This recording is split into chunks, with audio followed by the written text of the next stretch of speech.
An event will take place Friday to honor people affected by melanoma. The goal is to help spread awareness about this form of cancer and drive home the message of prevention.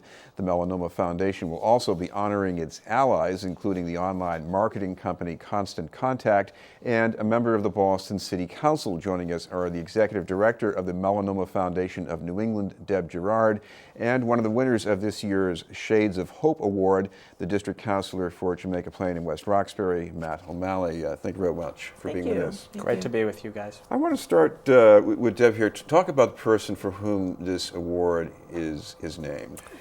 We started this about 3 years ago, and it's in the memory of a young woman named Suzanne Donahue.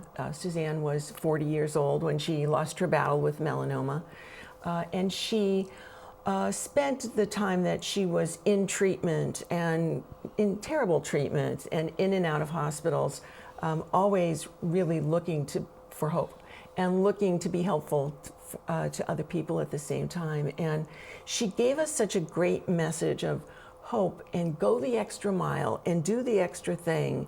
And when Suzanne passed, we thought we need to do something in her honor. And so we, at our gala each November, we try to remember some folks who have really gone the extra mile. And this year, we're happy to have both Councilor O'Malley for his work with our sunscreen dispenser project and the Inner Loft at Constant Contact, which is an innovation hub that took us in for 4 months while we worked on a new project.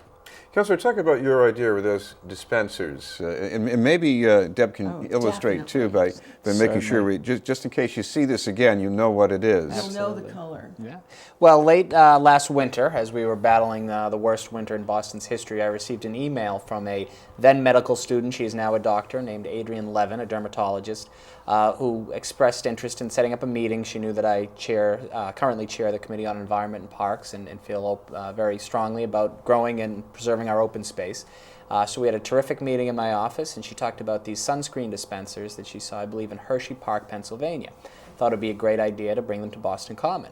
Immediately I loved the idea, but thought we shouldn't only limit it to Boston Common, although that would be our marquee location, but really bring it out into the neighborhoods as well.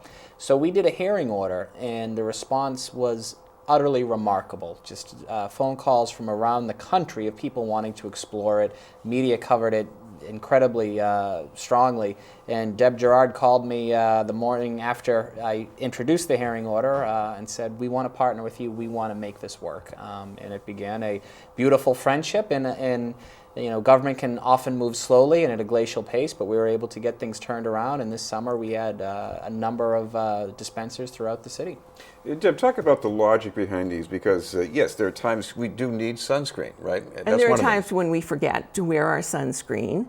But really, this came out of some prevention work that we've been doing for over 16 years now. And last summer, the Assistant Surgeon General came out with a melanoma edict to help us take action to make a difference, because melanoma is still growing at epidemic proportions when we see lots of other cancers beginning to dwindle. And one of the things that came out of this call to action was the need to use sunscreen appropriately. And one of the things that we hear from people all the time is, oh, I just hate the feel of it. It's gross. I put it on and I still get burned. And so we're feeling that one of the ways that we can work on this is to make sunscreen free and to provide some education about how do you actually put this stuff on so that it works. And so we have some signage that talks about put sunscreen on a half an hour before you go outside. Put sunscreen on again after a couple of hours of being outside, because it doesn't last forever. And so we use this time that we had in Boston this summer to test both our machines and our program. And so we're getting ready for a very big rollout in the summer of 2016. Councilor, one other thing I see happening here is that you are among the people out there telling us that, well, we should spend more time outside exercising. Sure. I think you do some running, people walk, they ride bikes, and they might not be thinking about it, but No. they could be getting sunburns. In fact, New England boasts among the highest skin cancer and melanoma rates in the country, oftentimes higher per capita than the South or more sunny locations because people don't remember. Skin cancer and melanoma are the most prevalent and preventable forms of cancer, and by offering these at no cost to the taxpayer, and I want to underscore that point, the Melanoma Foundation and Make Big Change are underwriting the entire cost of this program. We're offering a product for folks. It can be cost prohibitive to many, but if nothing else, these beautiful, bright yellow boxes are serving as a reminder to folks that when they're out with their kids, when they're out running or walking or cycling, they should remember to put on their sunblock. Deb, another thing that you're contending with here are attitudes about what makes people look good. I mean, I've heard it in my own family say, you look like a mushroom, you got to get out there and get a tan. Exactly. And so we spend a lot of times in high schools and colleges around New England really trying to get people to understand that tanning is dangerous. We've done a lot of work to keep kids out of tanning beds. It's still an issue in Massachusetts because we've yet to pass a bill. But we really are trying to look for those positive role models of people that like their pale skin or like the skin that they're in, as a way of really trying to keep ourselves away from those terrible burns. And in our programs, we work with lots of young melanoma survivors who really have done the things that you talked about. They have been out burning and using tanning beds.